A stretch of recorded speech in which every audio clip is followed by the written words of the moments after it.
વિદ્યાર્થી મિત્રો, આજે આપણે ધોરણ 7ની અંદર વિષય સંસ્કૃતની અંદર અસાઇનમેન્ટનું સોલ્યુશન કરવાના છીએ। આજે આપણે પ્રશ્ન નંબર 1 અ, બ, પ્રશ્ન 2 અ, બનું સંપૂર્ણ સોલ્યુશન આ વિડીયોમાં આપણે કરવાના છીએ।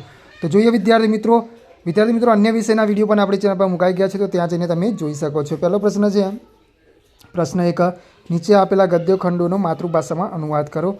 તો વિદ્યાર્થી મિત્રો, અહીંયા પરીક્ષાની અંદર કોઈ પણ 2 ગદ્યખંડો પૂછાશે ને એના 12 માર્ક્સ, એટલે દરેક ગદ્યખંડના 6 ગુણ હશે। તો વિદ્યાર્થી મિત્રો, અહીંયા પહેલું ગદ્યખંડ આપણને આપેલું છે ભાવેશ તહિ શીઘ્રમ દદાતું। પછી બીજું છે માર્ગીશ વૃક્ષસ્ય ઉપરી એક શુક પશ્યતિ। એના પછી ત્રીજું છે એતત દૂરદર્શનમ। ચોથું છે ચેતના ચાયમ કોફીવા। અને પાંચમું છે માર્ગે બકહ અસ્તિ। આ 5 આપણને વિદ્યાર્થી મિત્રો ફકરાઓ આપેલા છે, એનું અનુવાદ આપણે આ રીતે કરીશું। તો પહેલા ફકરો છે એનો આપણે આ રીતે જવાબ લખીશું, અનુવાદ કરીશું। ભાવેશ: તો જલ્દી આપો। ચેતના: લો, શું મીઠાની જરૂર છે? ભાવેશ: હા આપો, થોડી છાશ પણ જરૂરી છે। ચેતના: લો, એક લાડુ પણ લો। બીજું છે રસ્તામાં તેને એક વૃક્ષ પર બેઠેલો પોપટ મળે છે। ઊંટ પોપટને કહે છે, હે પોપટ, તારી ચાંચ વાગી છે। પોપટ શરમ અનુભવે છે, ઊંટ હસે છે ને આગળ વધે છે। એના પછી વિદ્યાર્થી મિત્રો, અહીંયા આપણે જોઈએ તો ત્રીજો જે ફકરો છે એનું અનુવાદ આ રીતે આપણે લખીશું। આ દૂરદર્શન છે, લોકો દૂરદર્શનના માધ્યમથી સમાચારો, ચલચિત્રો અને જાત જાતના કાર્યક્રમો જુએ છે અને સાંભળે છે। એના પછી વિદ્યાર્થી મિત્રો, ચોથા નંબરનો જે ફકરો છે એ જોઈએ આપણે। તેમાં છે ચોથા નંબરના ફકરામાં ચેતના: ચા કે કોફી? ભાવેશ: કંઈ પણ નહીં, અત્યારે ભોજન જરૂરી છે। ચેતના: ભોજન તૈયાર જ છે, આસન પર બેસો। પાંચમું છે રસ્તામાં, પાંચમું જે પેરેગ્રાફ છે એનું આપણે અનુવાદ આ રીતે કરીશું। રસ્તામાં તેને બગલો મળે છે। બગલાને ઊંટ કહે છે, તારી ડોક વાંકી છે। બગલો કાંઈ પણ બોલતો નથી। તો વિદ્યાર્થી મિત્રો, આ રીતે જવાબ લખી શકીએ છીએ। એના પછી વિદ્યાર્થી મિત્રો, અહીંયા પ્રશ્ન નંબર આપણે 1બ છે તો એ જોઈએ। તો પ્રશ્ન નંબર 1બ છે, એમાં છે નીચે આપેલા વાક્ય સુંદર અક્ષરે ફરીથી લખવાના છે, એના 4 ગુણ છે। તો વિદ્યાર્થી મિત્રો, અહીંયા આપણને 12 વાક્યો આપેલા છે। પરીક્ષાની અંદર કોઈ પણ 4 વાક્યો પૂછાઈ શકશે અને એમાંથી તમારે વિદ્યાર્થી મિત્રો એ વાક્ય જોઈને સુંદર અક્ષરે લખવાના છે, એના 4 ગુણ છે। હવે પ્રશ્ન નંબર 2 છે એ જોઈએ। તેમાં છે નીચે આપેલા શ્લોકોનો ગુજરાતીમાં અનુવાદ કરો। તો અહીંયા શ્લોક આપેલા છે એનું ગુજરાતીમાં અનુવાદ કરવાનું છે, તે એ જોઈએ આપણે શ્લોકનો અનુવાદ। તો અહીંયા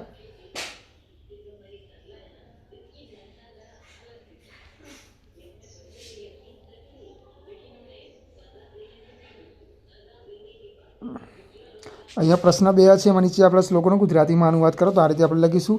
મહાકાળી માતા પૂર્વ દિશામાં રક્ષા કરે છે। કૃષ્ણ પશ્ચિમ દિશામાં નિવાસ કરે છે। અંબા માતા ઉત્તર દિશામાં રક્ષા કરે છે અને દક્ષિણમાં કુંતેશ્વરનું ધામ છે। બીજું છે નર્મદા માતા પવિત્ર જળવાળી છે। અહીં વિશાળ સૂર્યાપુત્રી તાપી નદી વહે છે। સાબરમતીનો મોટો ઇતિહાસ છે। ગુજરાત પ્રદેશનો મોટો પ્રભાવ છે। એના પછી ત્રીજો જે શ્લોક છે એનું અનુવાદ આ રીતે કરીશું। તે સ્ત્રી, નર અને નારીથી જન્મેલી છે, છતાં દેહ વગરની છે। મુખ વિનાની તે અવાજ કરે છે અને જન્મતા જ મૃત્યુ પામે છે। ચોથું છે તે કાળા મુખવાળી છે પણ બિલાડી નથી, અને 2 જીભ વાળી છે પણ સાંપણ નથી। તે 5 પતિઓ વાળી છે પણ દ્રૌપદી નથી। જે જાણે છે તે પંડિત છે। એના પછી છે 5મો શ્લોક, એનો અનુવાદ આ રીતે લખીશું। ઝાડની ટોચ પર રહે છે પક્ષીઓનો રાજા ગરુડ નથી। 3 નેત્રોવાળો છે પણ ત્રિશૂલધારી ભગવાન શંકર નથી। તે વલ્કલ વસ્ત્ર ધારણ કરે છે પણ સિદ્ધ પુરુષ યોગી નથી। તે જળને ધારણ કરે છે પણ ઘડો નથી કે વાદળ નથી। એના પછી 6ઠું છે કસ્તુરી શેમાંથી ઉત્પન્ન થાય છે? મૃગમાંથી। કોણ હાથીઓના ટોળાને હને છે? સિંહ કાયર માનસ। આ વિદ્યાર્થી મિત્રો શ્લોક છે, અધૂરું છે। પછી 7મું છે જે દાંત વિનાનો હોવા છતાં પથ્થરોને ખાનાર છે, જે જીવ વગરનો હોવા છતાં પારકા પગે ચાલે છે। એના પછી પ્રશ્ન નંબર 2બ છે, એમાં છે નીચે આપણે શ્લોકો પૂર્ણ કરવાના છે। તો આ રીતે આપણે લખીશું। પૃથિવ્યા ત્રીણી રત્નાની જલમનમ સુભાષિતમ મૂઢે પાષાણખંડેષુ રત્નસંજ્ઞા વિધયતે। બીજો શ્લોક છે એમાં અયમ નિજઃ પરો વેતિ ગણના લઘુચેત સામ ઉદારચરિતાનામ તુ વસુદેવ કુટુંબકમ. એના પછી આગળનો શ્લોક છે એ આપણે આ રીતે લખીશું. ત્રીજા નંબરનો શ્લોક છે એમાં આપણે આ રીતે લખીશું. નમતી ફલીનો વૃક્ષા નમંતી ગુણીનો જના શુષ્ક વૃક્ષાશ્ય મુખાશ્ય ન નમંતી કદાચન. પછી ચોથું છે ઉદ્યમ સાહસમ ધૈર્ય બુદ્ધિ શક્તિ પરાક્રમ સડતે યત્ર વર્તન્તે યત્ર દેવ સહાયકૃત. પાંચમું છે ઉદ્યમે નહીં સિદ્ધ્યંતિ કાર્યાણી ન મનોરથે નહીં સપુતસ્ય સિંહસ્ય પ્રવિશંતિ મુખે મૃગાહ. છઠ્ઠું છે દૃષ્ટિપૂત त्यस्यत पाद हस्तपूत पीब जलम शास्त्रपूता वदेते वाणी मनपूत समाचरेत.